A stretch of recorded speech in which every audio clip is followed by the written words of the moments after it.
So there's a geometric example of solving multi-step equations. Now for a purely algebraic example. This problem says the quantity 6 minus 5x divided by 3 equals 7. Now your math teacher may have taught you to solve this as a proportion in the past. I'm not going to use proportions here. I'm going to think of this as just a multi-step equation.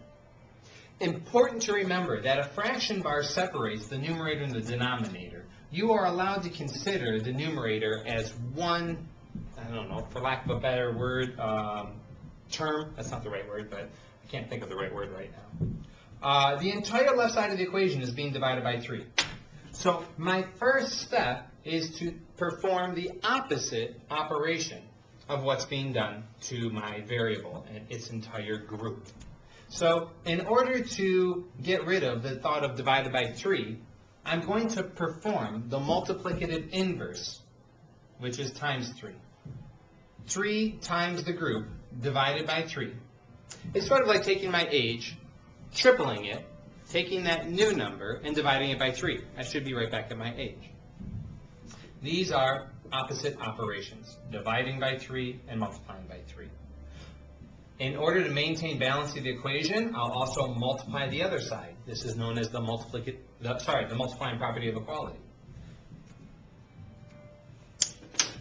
A lot of fancy talk to help us understand why we can multiply both sides by 3. Multiplying by 3 and dividing by 3 cancel each other. 3 divided by 3 is 1. So we have now 6 minus 5x equals 7 times 3, which is 21.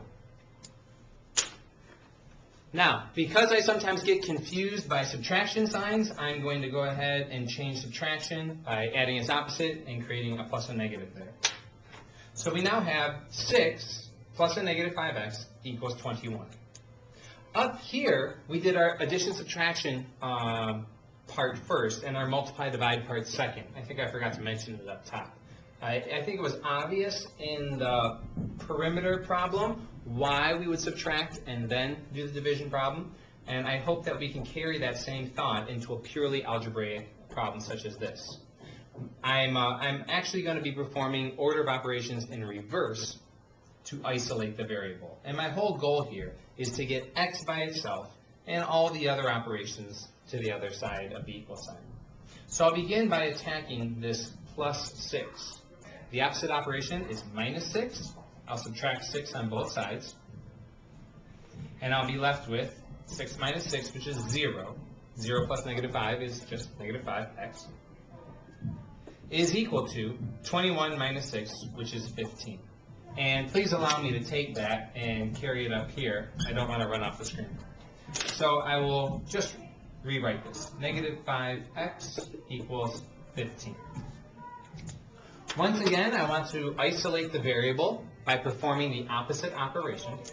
I'm going to go ahead and divide by negative 5 on this side and divide by negative 5 on this side. A number divided by itself is 1, so these cancel. That is the multiplicative inverse property again. And we now have x equals, thanks to the division property of equality, I'll maintain balance. 15 divided by negative 5 is negative 3.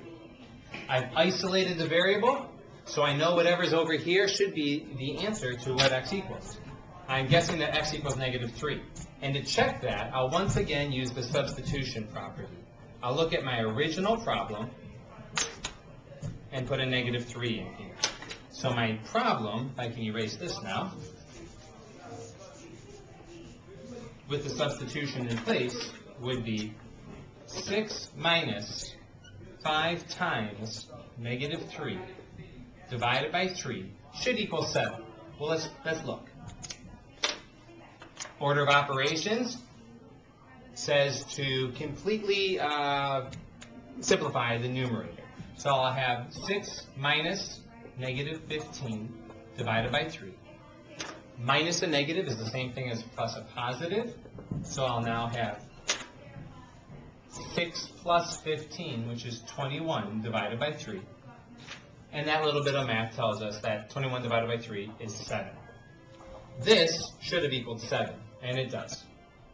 So we're happy.